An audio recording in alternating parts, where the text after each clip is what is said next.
pemirsa, dan itu tadi adalah video mengenai pengentalan darah. Nah, Dokter Haikalnya pengentalan darah ini tentu harus diwaspadai selalu ya. Betul banget, dan memang biasa terjadi pada mereka yang di atas usia 40 tahun. Dan di tengah kita sudah ada Profesor Zubairi Jurban, spesialis penyakit dalam. Siang Prof, apa kabar? Selamat siang, baik. Terima kasih. Ya, Prof. Anda sehat? Oke, nah dokter, ini banyak sekali nih dok mitos atau fakta yang beredar di masyarakat mengenai pengentalan darah dok. Nah ini yang pertama dok, katanya pengentalan darah dapat menyebabkan sakit kepala. Fakta atau mitos dokter? Fakta. Fakta dokter. Nah kenapa dok? Iya, namun fakta itu juga dicatat bahwa sakit kepala bisa juga karena sebab lain. Bisa karena darah tinggi, bisa karena stres, bisa karena hal lain. Namun sakit kepala karena hiperkoagulasi atau kekentalan darah ini lebih mencolok misalnya pada sakit kepala yang migrain. Itu ada beberapa yang penyebabnya karena darah kental. Iya. Juga pada pasien lupus dengan kekentalan darah yang disebut antifosfolipid syndrome juga menyebabkan sakit kepala. Iya. Tapi Prof, kenapa ya orang dengan yang usianya di atas 40 tahun ini masyarakat pengen tahu dok, kenapa mereka yang usianya di atas 40 tahun ini lebih rentan untuk terkena pengentalan darah? Iya, karena pada usia di atas 40 tahun itu cenderung untuk mudah darah tinggi, untuk terkena kolesterol dan terkena gangguan jantung, dan gaya hidupnya tidak terlalu sehat lagi.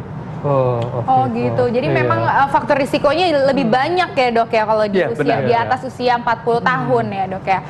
Oke, nah selanjutnya nih dok, masih ada mitos atau fakta nih dok bahwa kebiasaan merokok adalah salah satu penyebab kekentalan darah. Mitos atau fakta dokter? Fakta banget. Fakta banget, pakai banget.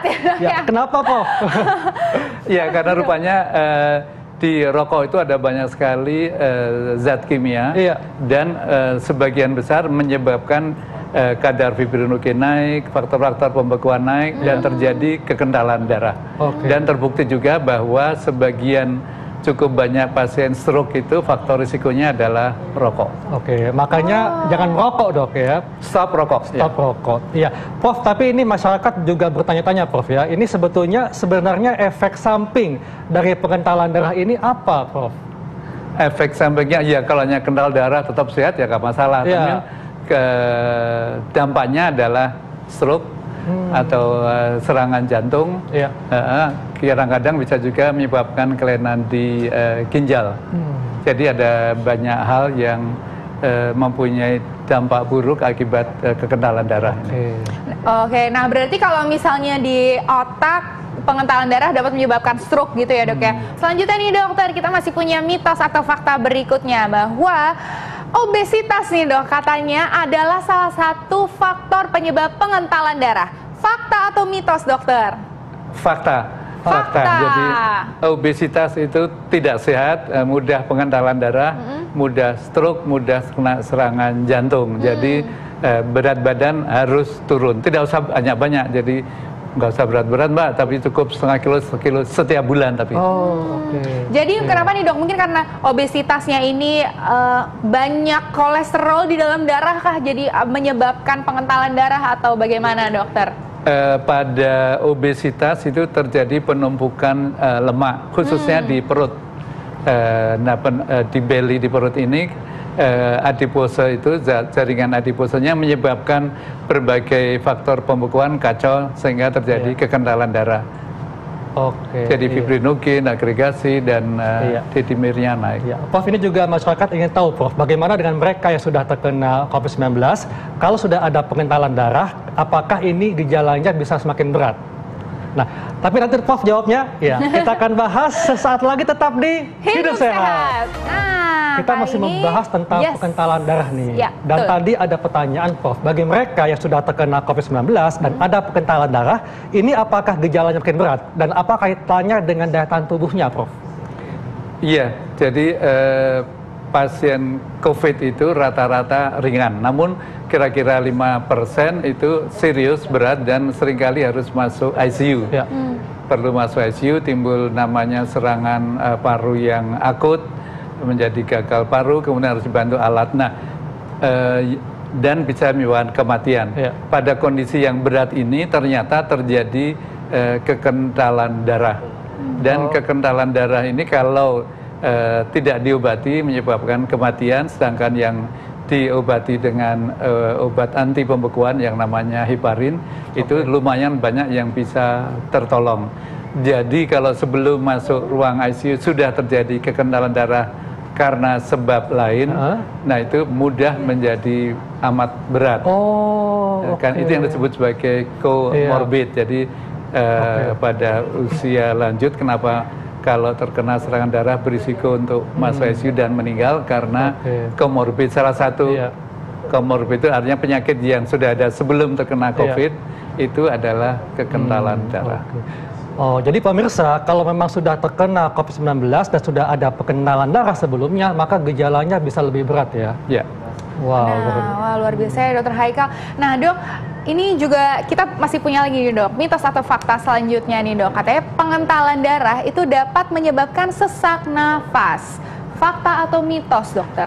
Fakta, namun kekentalan darah yang tertentu, tidak semua kekentalan darah. Yang seperti apa Dokter? Kekentalan darah ini menyebabkan trombosis, ada bekuan di dalam pembuluh darah yang bekuan ini bisa kalau nempel di kaki namanya bekuan di pembuluh darah kaki atau DVT, divine thrombophlebitis.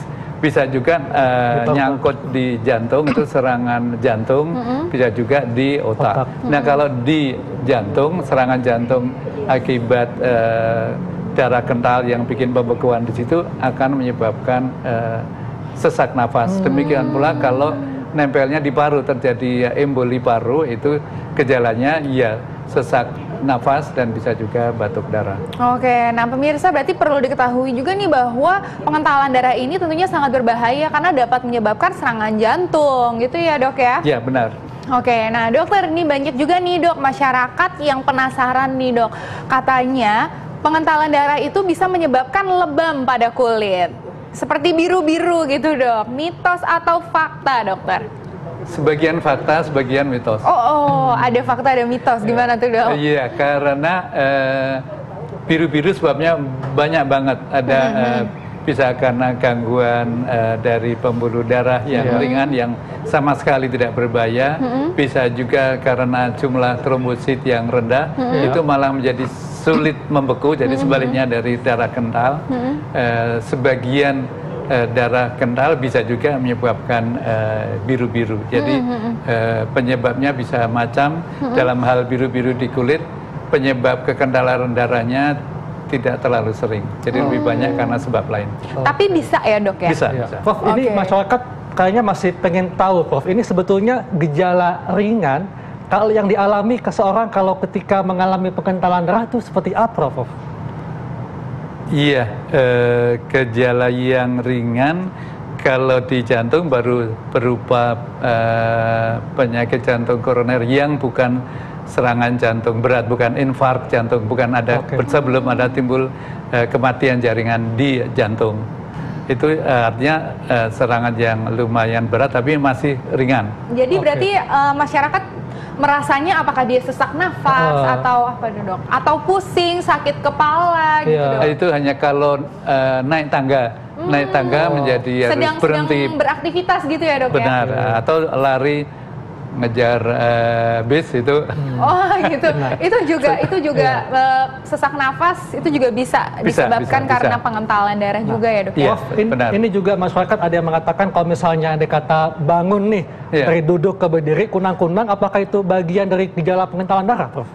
Lebih sering bukan, jadi mitos. Jadi sebagian besar karena namanya hipotensi ortostatik. Apa itu? Tekanan darah rendah yang terjadi akibat perubahan posisi ya. Jadi bukan lebih sering karena itu. Ya, baik. Nah dokter, ini masyarakat ingin mendengar nih Dok tips supaya terhindar dari pengentalan darah. terutama untuk usia 40 tahun nih dok, yang mungkin memang banyak kerentanan yang terjadi. Silakan dokter. Tipsnya sebetulnya hanya 5. Jadi yang satu adalah olahraga teratur. Setengah jam setiap hari atau minimal 5 kali seminggu. Tapi setiap kali setengah jam. Kalau olahraganya 1 jam cukup 3 kali seminggu. Jadi nomor 1 olahraga apapun. Mau jalan cepat juga cukup, mau naik sepeda statis atau sepeda keluar rumah atau treadmill, apapun olahraganya. Yang kedua sayur, usahakan 2-3 kali sehari. Ya. Kemudian ketiga buah, juga usahakan 2-3 kali sehari. Berikutnya adalah stop rokok, kemudian stop alkohol, dan yang terakhir adalah seperti hari ini kita ngobrol, bincang-bincang, silaturahim itu akan jadi jangan stres ya dok ya. Iya itu penting banget tuh ya dok. 5 tips dari dokter. Terima kasih banyak dokter, luar biasa sekali. Sama-sama. Terima kasih Prof. Terima kasih Prof. Nah pemirsa Hidup Sehat, jangan lupa selalu saksikan Hidup Sehat tiap hari Senin sampai Jumat jam 1 sampai jam 2 siang live di TV One. Dan bagi yang ketinggalan, Anda bisa sekarang kembali di laman viva.co.id. Saya Dr. Hekal. Saya Dr. Renita Arlin. Indonesia Hidup Sehat.